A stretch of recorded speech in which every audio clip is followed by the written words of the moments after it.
Mám přednášet v podstatě, jo? No, super, tak fajn. Přátelé, dobrý den. Tak já jsem si pro vás připravil jednu prezentaci, kterou chci začít touto krásnou fotkou. Je to pro mě takový ohlédnutí do minulosti. To mě bylo 22 let, vrátil jsem se akorát z Erasmu, kde peníze, které jsem neprocestoval, tak jsme dali s klukama za nábytek do privátu, kde jsme začali bydlet.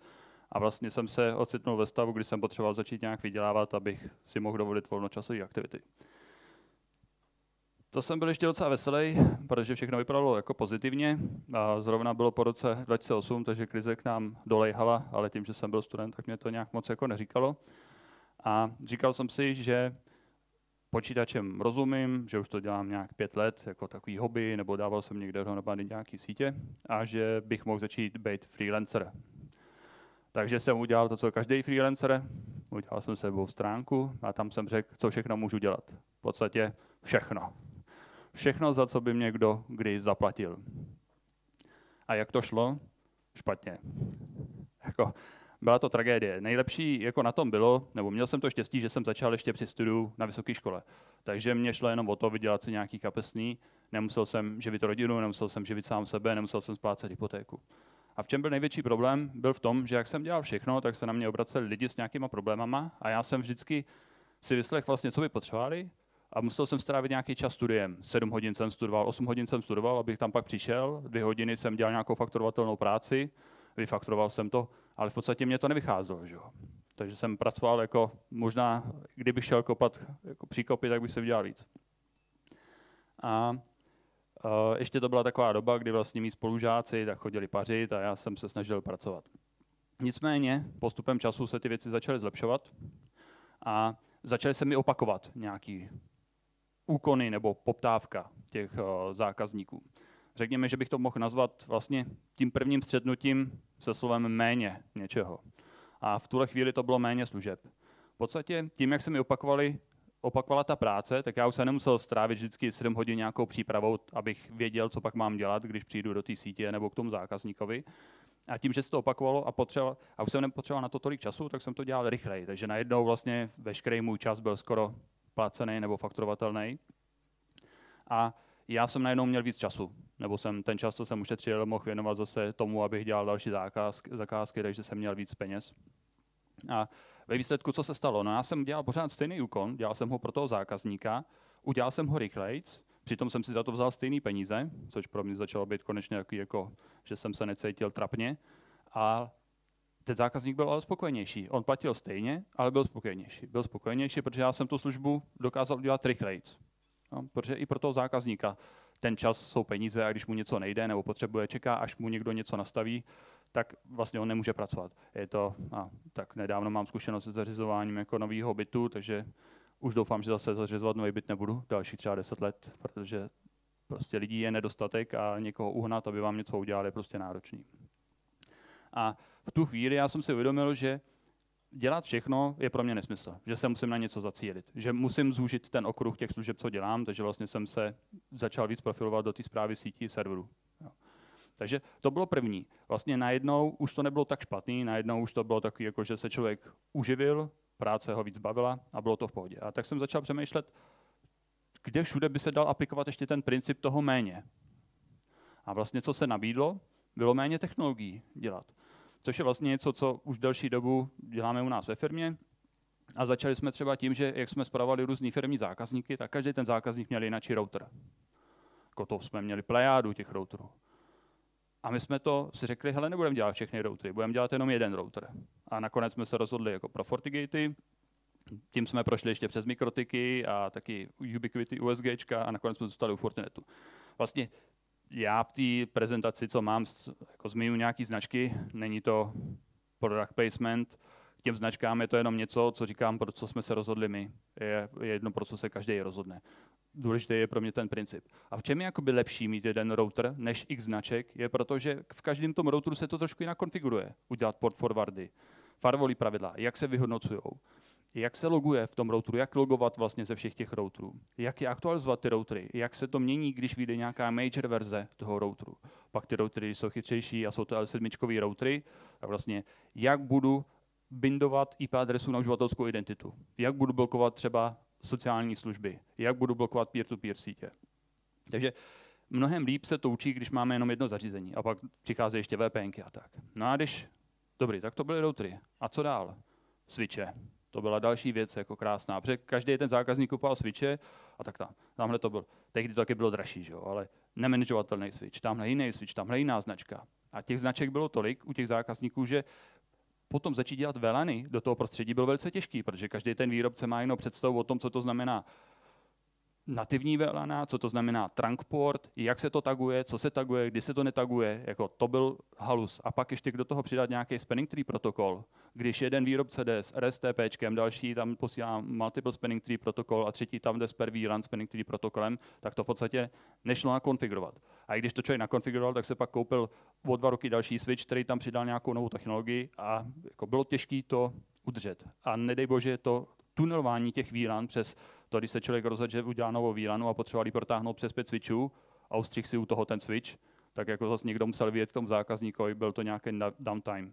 A i když jsem to uměl já, tak potom, aby to dělali mý kolegové a aby se u toho nestala chyba, tak vlastně je pak super, když vlastně ten switch je třeba integrovaný do toho routeru a vy vlastně tu VLANu vytvoříte jenom na routeru a vidíte ji na switchi a jenom si ve switchi klikáte, kde všude ta VLAN má být. Nakonec vlastně dosáhneme toho, že to, co bylo dřív těžký a člověk se na to musel certifikovat nebo učit, tak najednou dokáže udělat každý, protože to je prostě GUIčková operace. A stejně ve výsledku, kdo a jak chce mít nastavený spanning tree protokol, ve výsledku všichni to mají v nějakém výchozím nastavení, až na nějakých pár speciálních firm, kteří to potřebují nějakým způsobem upravit. No a když to byly switche, tak potom jsme si vybrali jedno antivirové řešení, jeden druh VPNky, jednou technologii pro nasazování dvou faktorů, jeden druh operačního systému, který jsme chtěli dělat. Mail servery, prostě jenom Exchange nebo Exchange Online. Virtualizaci jsme si zvolili Hyper-V, NASy, prostě buď to Synology nebo QNAP, servery Dell, nějaký Wi-Fi, monitorování Nablem. A vlastně, když jsme si zúžili to portfolio, že od každé věci, co jsme potřebovali, jsme dělali jednu technologii, tak vlastně jsme došli k tomu, že máme hlubší znalost těch technologií, protože když vezmete si, tak já si vyčlením za rok 60 hodin na samostudium. A za těch 60 hodin můžu studovat 6 technologií nebo jednu. Tak tu jednu se naučím buď to do hloubky, anebo budu mít spoustu technologií jako povrchně. Když umím nějakou technologii víc do hloubky, tak zase dojdu k tomu, že já dokážu dělat tu práci rychleji, protože to tam prostě bouchám neustále jako dokola. Takže ten úkon, který po mně kdo chce, abych udělal, tak já ho dokončím rychleji. Takže jsem ušetřil čas. A nebo budu mít víc peněz, protože za 1 hodinu práce nebo za 1 den práce stihnu víc zakázek. Dál, když tu technologii dělám pořád dokola, tak dělám i méně chyb, protože vím, čemu se mám vyvarovat, vím, jak to mám přesně konfigurovat. A méně chyb znamená méně výpadků, který musím řešit, což mi šetří čas, a zároveň i zákazník je spokojenější, protože v podstatě mu to funguje, to prostředí. A když už se něco pokazí, tak tím, že to zařízení furt mám v ruce, tak vím, jak ho troubleshootovat. Jako dostat se k zařízení, který člověk neměl v ruce a neví, jak tam vyvolat logy, kde sbírat, jak je vyhodnocovat, na jakou technickou podporu se obracet, co všechno budou chtít zaslat, co jim zaslat tak, aby vám za chvilku, takhle až jim bude se blížit SLAčko 24 hodin, nepřišel jenom e-mail a ty logy jste nám ještě neposlal, tak nám je pošlete, tak je pošlete a zase za 24 hodin vám přijde, pošlete nám je znovu, pak nám pošlete něco takového. Je prostě lepší, když pracujete pořád s jedním produktem, protože přesně víte, co ty technické podpoře napsat a zase dokážete ten problém vyřešit rychleji a zákazník je spokojenější. Stejně tak, když pracujete s nějakou technologií, tak ty technologie v současné době nabízejí prostě spoustu funkcionality. A vy znáte tu funkcionalitu. Takže když zákazník něco chce, tak vy víte, že to třeba dokážete udělat s existující technologií, kterou už tam máte. Takže to, co už se jednou zaplatilo, ať už jako hardware, nebo subskripce, nebo licence, dokážete víc využít, aniž by se za to znovu muselo platit. Takže zase ušetříte zákazníkovi peníze, tím, že se nemusí nic dalšího kupovat. Zase spokojenější zákazník. I tím, že pořád vlastně berete od jednoho vendora, tak tím se dostáváte k lepším obratům, dostanete třeba lepší discounty, dostanete lepší přístup k podpoře nebo nějakou podporu marketingovou, cokoliv, ale získáváte konkurenční výhodu, kterou máte díky tomu, že budete vztah s tím výrobcem nebo s tím dodavatelem. Dál, když k sobě potřebujete najít nový kolegy, ať už do týmu nebo do firmy, tak je pořád mnohem jednodušší vzít někoho, koho učíte jednu technologii, než učit 6 technologií. Takže vlastně nepotřebujete hledat lidi, kteří na trhu nejsou, kteří by uměli všechno. Vezmete si lidi, kteří umějí jenom něco, nebo víte, že to rychleji naučíte. Takže zase je to nějaká konkurenční výhoda. A vlastně ono to má i přispívá k bezpečnosti. Já jsem si tady vzal screenshot, vlastně CISA každý týden mi posílá informace o zranitelnostech, které byly během toho týdne nalezený. A já jsem se tam snažil dostat ten jeden e-mail, co jsou vlastně zranitelnosti za ten jeden týden, kdy je to titěrný, nejde to přečíst. Ale to je ten smysl, tam je prostě nějakých 200 zranitelností, každý týden. A když vy víte, že používáte jenom 3-4 produkty různých výrobců, tak nemusíte číst celý ten e-mail, ale prostě čtete jenom část, nebo si to necháte jenom vyfiltrovat, jenom to, co vás zajímá. Řada firm vůbec netuší, který technologie v síti má, tudíž to nedokáže prostě pečovat, nedokáže vlastně mít přehled o tom, jaký produkty nebo jaký release noty sledovat, o tom, jestli se tam neobjevila nějaká kritická zranitelnost. A navíc stejně jak přijde NIS 2, tak jako požadavkem je i o tom mít přehled o tom, co v té síti máte za technologie, co tam máte za software, tak abyste ho dokázali jako potom pečovat nebo řídit to, jestli tam jsou chyby a vy potřebujete pečovat. V podstatě u velkých korporací se tenhle ten problém stává běžně.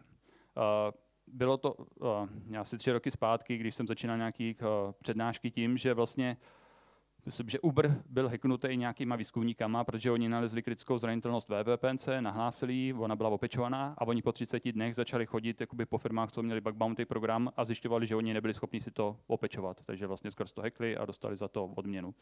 Stejně tak teďka pořád čtu, jak vlastně další a další firmy jsou napadený kvůli Moveit jako softwaru. A přitom všichni to vědí, celý svět si o tom píše, že tam je problém, kritická zranitelnost, která je zneužívaná a stejně je prostě spousta firm, které si to nezaktualizovali. A proč se to nezaktualizovali?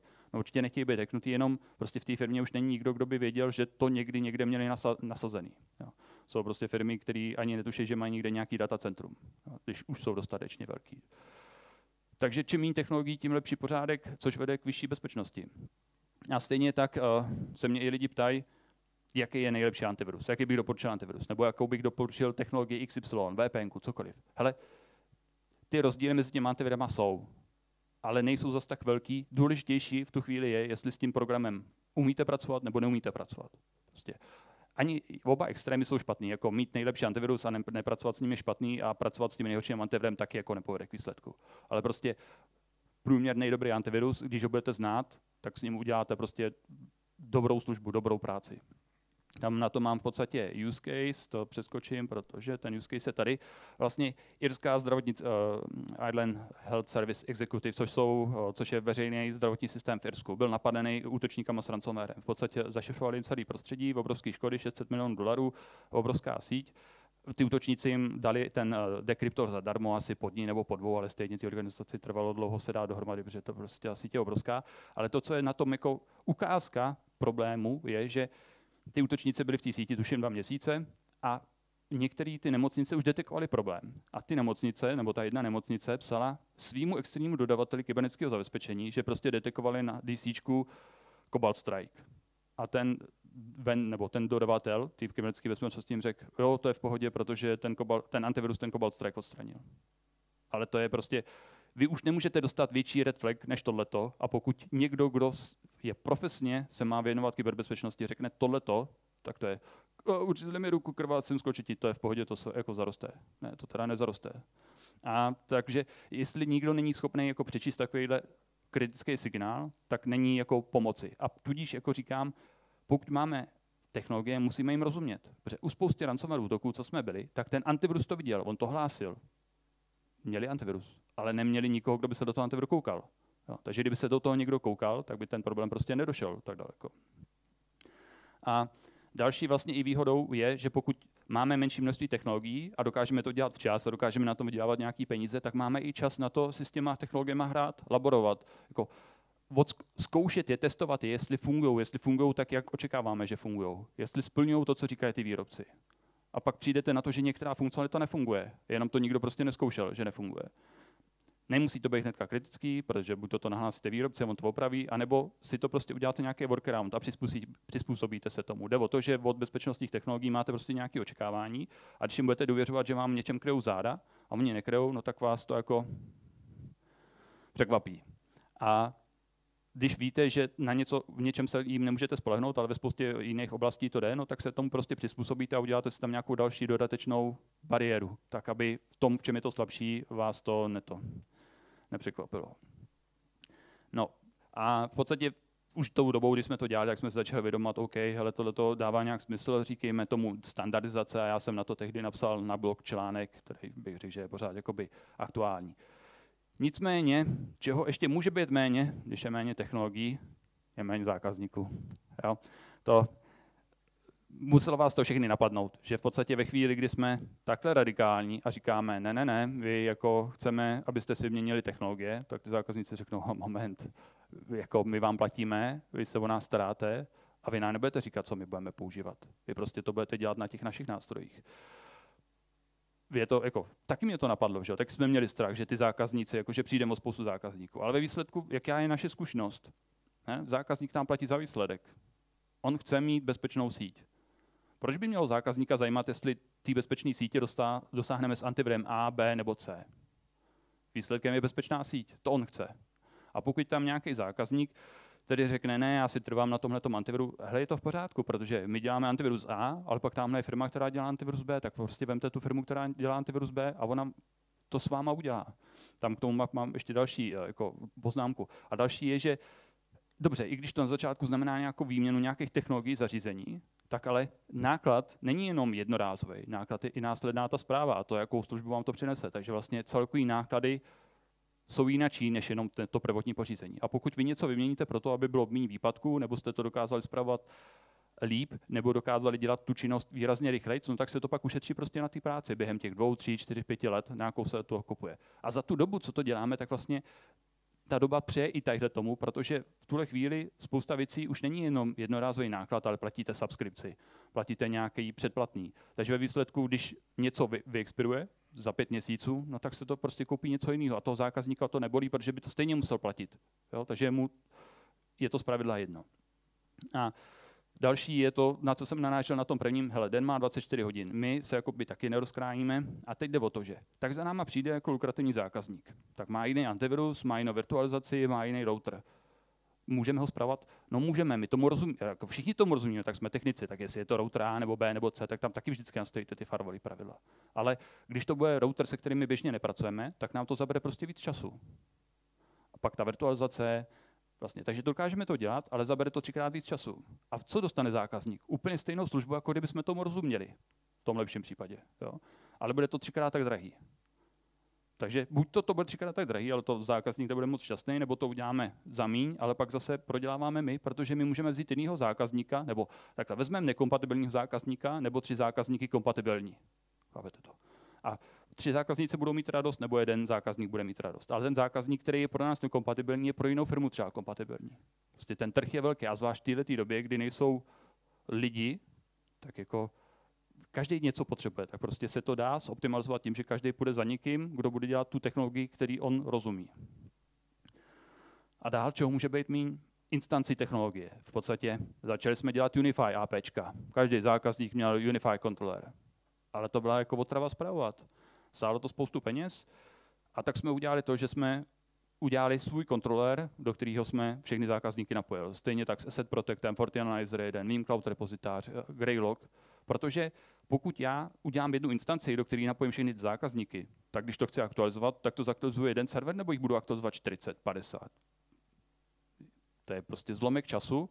A přitom, takže uspoří se spousta času. Část dáte zákazníkovi, část si prostě necháte a všichni jsou šťastní. A nebo když to spravujete vy, no tak ušetříte čas. Stejně tak, když to máte zálohovat, tak budu zálohovat jeden server nebo 50 serverů v různých lokalitách. A jedna konzole nadzorování, protože když vlastně do té konzole se máte koukat, jestli to něco dělá nebo nedělá, tak je jednodušší se přihlásit do jedné konzole, než se hlásit prostě do 50 různých prostředí. A přitom výsledek je stejný. Zkontroloval jsem to prostředí těch zákazníků. I zároveň, když chcete něco nakonfigurovat a máte takhle, jestli někdo má Forest, ve kterém má víc Active Directory prostředí, tak ví, co to znamená. Jako ty GPUčka synchronizovat mezi tím, aby to bylo všechno stejně nastavené, je prostě mravenčí práce, ale všechno to komplikuje. Takže když se to prostě zjednoduší, tak dokážeme za méně času udělat stejnou službu. A zároveň u těch politik, třeba kdybych já měl mít jednu politiku, kterou jsme si odladili a měl jsem ji 50krát nakopírovat, tak to udělám jednou. Pak v tom udělám změnu a znovu budu dělat proces 50 úprav u jednotlivých zákazníků. Což vede k tomu, že nikdy se to neudělá pořádně, nikdy se to neudělá přesně, nikdy se na něco zapomene, pak začne ta politika být všude trošku jinačí a vlastně to je nepřítelem bezpečnosti. Bezpečnost spočívá i v tom, že ty věci máte jednoduchý, nekomplikujete to, tak abyste to mohli kdykoliv přečíst, auditovat, udržet si to v pořádku. Vlastně pořádek je velice důležitá složka k tomu, aby sítě nebo ty naše prostředí byly v bezpečí. A zároveň tím, že místo toho, aby jsme to provozovali nějakým prostě embedded zařízení, který je strašně pomalý, to máme na výkonném serveru, takže to, i když s tím pracujete, tak je to výrazně rychlejší. No a čeho může být méně? I výjimek. No, takže vlastně to, že třeba nějaký u zákazníka tamhle není segmentace, nebo je udělaná jinak, nebo tam jsme nechali ještě staré zařízení, nebo tam má jináčí software, tak ty výjimky jsou problém, protože každou tu výjimku si musí někdo pamatovat. A když jsou výjimky, tak to vede i k tomu, že na začátku se něco ušetří, ale během té práce to způsobuje komplikace ve smyslu, když mám všude všechno stejný a já udělám u nějakého zákazníka úpravu, který s tím, že je nekompatibilní, třeba udělám nějakou aktualizaci a ta něco rozbije, tak vím, že u ostatních zákazníků tu aktualizaci zatím dělat nemám, dokud to prostě nevyřeším u toho prvního zákazníka. Ale ve chvíli, kdy já mám u zákazníků různé výjimky, tak třeba u jednoho zákazníka to bude fungovat, já to začnu deployovat na ostatní zákazníky a v tu chvíli zjistím problém. Zase, i když to chci monitorovat, tak je prostě pro mě jednodušší, když vím, jak všechny prostředí mají vypadat, tak prostě je jedno pravidlo pro monitorování. Než když u tamhletoho zákazníka to ale bude jiný IP adresy, tamhle jiná velikost místa, která může být zabrána, tamhle jiný vytížení těch prvků, který může být, tak jako zase vzniká. Komplikuje to tu práci. To není o tom, že je to nereálný, jasně, že to uděláte, ale bude to stát víc času. A stejně tak, když víme, že že všechno všude máme stejný, tak když vyvineme novou technologii, kterou chceme nasadit k zákazníkům, tak ji otestujeme na jednou, dvou prostředích a když vidíme, že je v pohodě, tak to můžeme prostě deployovat na všechny zákazníky a víme, že to nic nezpůsobí. Takže nám to umožňuje vlastně neustále přidávat nějakou funkcionalitu, kterou pokládáme za to, že je důležitá tím, jak se vyvíjí prostě prostředí kybernetické bezpečnosti. A další, čeho může být míň, je ruční práce. V podstatě tím, jak rosteme, že a staráme se o víc věcí, tak se potkáváme s další a další činností, která se opakuje. A v podstatě, pokud já dokážu, aniž bych šáhnul na počítač, popsat, jak řeším nějaký problém nebo nějakou činnost, jakmile dokážu dělat rozhodovací strom jenom v hlavě, no tak je to super, protože jsem v podstatě popsal algoritmus a ten dokážu zautomatizovat, dokážu ho přetavit do nějaké skriptu a pak ty věci se můžou dělat sami. A když se něco dělá samo, tak je krásný na tom, že to nestojí čas. Dělá se to, počítače jsou fajn v tom, že neodmlouvají, nejsou nemocní, nebudou si dovolenou, dělají to vždycky úplně přesně tak, jak se jim řekne, že to mají udělat, což ale vede k tomu, že máme vyšší zabezpečení, šetříme čas, dokážeme ty věci dělat jednodušeji za méně peněz. A další věc je, že jak toho je víc a víc, tak vlastně máme úspory z rozsahu. Mně je jedno, jestli aktualizuju 100 stanic, 1000 stanic, 10 000 stanic. Nebo jestli monitoruju 5 tiskáren, 10 tiskáren, 100 tiskáren. Jakmile něco zautomatizuju a všude je to stejný, tak v podstatě benefituju z úsporu z rozsahu. No a když se podíváme jako na budoucnost, tak já jsem říkal, že teďka je problém schánět nový lidi. Všichni mají problém schánět nový lidi. No a co nás čeká? Tak máme historicky nízkou nezaměstnanost. Platy rostou a porostou dál i díky inflaci. IT je čím dál tím komplexnější, takže požadavky na to, co by kdo měl umět, jakou by měl mít praxi, rostou, což jako neprospívá tomu, že těch lidí, který můžeme sehnat ještě míň. Pak přijde NIS 2, která si odčerpá další lidi, kteří jsou schopní a každá firma bude potřebovat, nebo ty velké firmy, které budou spadat do toho vyšších nároků na zabezpečení, tak ty si budou schánit další a další lidi. Takže jestli teď nejsou lidi, tak v budoucnu nebude to lepší. A pokud se něco budeme snažit, tu práci, kterou už teďka nestíháme, umlátit tím, že prostě budeme se snažit sehnat další lidi, tak to bude neustále jenom dražší. A co teda vlastně s tím můžeme udělat? No, já tady mám ten jeden citát, ten se mně líbí, ale ten přeskočím, si můžete přečíst. V podstatě to všechno, co jsem vám říkal, že jo, tak ono to vždycky, když někdo o něčem mluví, tak vlastně vám dá jenom ten kontext nebo ten pohled, jaký on chce, aby vám dal. Takže já, když jsem se pak podíval na to, kolik času uteklo mezi tím, kde jsme byli a kam jsme se dostali, tak to trvalo 14 let, jo, což je jako úplně strašná doba. A kdybych si měl zase stoupnout na začátek, tak bych řekl, už to nechci dělat, jako nechci to začínat od začátku. Naštěstí, kdybych měl ty znalosti, které mám teď, tak věřím, že by se to dalo udělat jako výrazně rychleji. Říkal jsem si, právě proto se s vámi i o to chci podělit, protože třeba to někomu pomůže, někomu to pomůže ušetřit ten jako životní čas, protože se vyhne těm chybám, na některé věci přijde rychleji, než jsme přišli my. dál všechny ty vlastně události se během těch 14 let jako neustále posouvaly. Byly různé iterace, kdy se to zlepšovalo. A každá vlastně je to jak sněhová koule. Jo? Čím víc toho uděláte, tím jako rychleji se ty věci dělají. Nejhůř, vlastně, pokud někdo pracuje tvrdě celou dobu a nemá vůbec čas se zamyslet nad tím, jak pracuje, nad tím, jak tu práci zoptimalizovat, jak pracovat chytřej, tak ten je v nejhorší situaci, jo? Protože ten prostě bude muset furt pracovat a nemůže odstoupit od těch svých problémů. Ale ve chvíli, kdy si vyčleníte čas na to zamyslet se nad tím, jestli by ta práce, kterou děláte, nešla dělat jednodušeji, něco se automatizovat nebo něco nedělat, nebo něčeho se zbavit, tak ve chvíli, kdy jako přijdete na nějakou drobnost, to vám udělá další čas, tím vy získáte další čas, další jako opatření, který vám získá další čas, takže jako postupem se zlepšíte, nebo najdete svůj času. A to je to, co si myslím. Jako pokud v budoucnosti je to o tom, že těch lidí stejně bude nedostatek, tak jediná cesta, jak se můžeme dostat z toho, že teďka nestíháme, je optimalizovat, jako pracovat rychleji. Jenom to nám dokáže pomoct. Vlastně ještě před 10 lety, já si pamatuju, máme zákazníky, kteří mají třeba nadnárodní matky a my jsme vždycky říkali, Němci ty přijdou a oni nakoupí tak drahý hardware, ale proč kupují tak drahý hardware? Teď my bychom to tady těma ručičkama prostě udělali, tamhle bychom to koupili levnějc, tamhle bychom to udělali a ještě bys bylo. No. Ale teďka vidím, kde oni byli tehdy a kde my jsme teďka v podstatě tím, jak česká mzda jako roste a ten hardware stojí pořád stejně, tak najednou vlastně tehdy byla práce zadarmo a hardware drahý. Ale teď je vlastně hardware tak nějak jako rozumně a práce drahá. A ta práce bude do budoucna čím dál tím dražší. Tudíž si myslím, že jako je potřeba jinak přemýšlet i nad těma nákladama nebo nad těma investicema do toho IT, protože v podstatě to, co bude nakonec drahý, nebude hardware, licence, ale bude to ta lidská práce, která k tomu všemu bude potřeba. A proto si myslím, že je dobrý jako najít si své technologie, se kterými umíte pracovat. V podstatě možná by se dalo říct, že třeba když přijdete za chirurgem a dáte mu jiný nástroje, tak tu operaci taky neodvede. Tak jako se svými nástroji, se kterými je zvyklý. A my v IT na tom nejsme jinak. Prostě my potřebujeme znát ty své nástroje, protože s nimi budeme potom efektivní. Takže každý si najděte své vlastní nástroje i partnery, se kterými budete spolupracovat. Protože všechny nástroje jsou dobrý, dokud fungují, ale ve chvíli, kdy to přestane fungovat a vy najednou zjistíte, že nemáte komu napsat, komu zavolat, nebo vám nikdo neupraví ten bug, tak je to bolestivý. Vlastně nakonec všechno je o lidech. Všechno je to o lidech. A to je ode mě všechno. Děkuji vám za pozornost.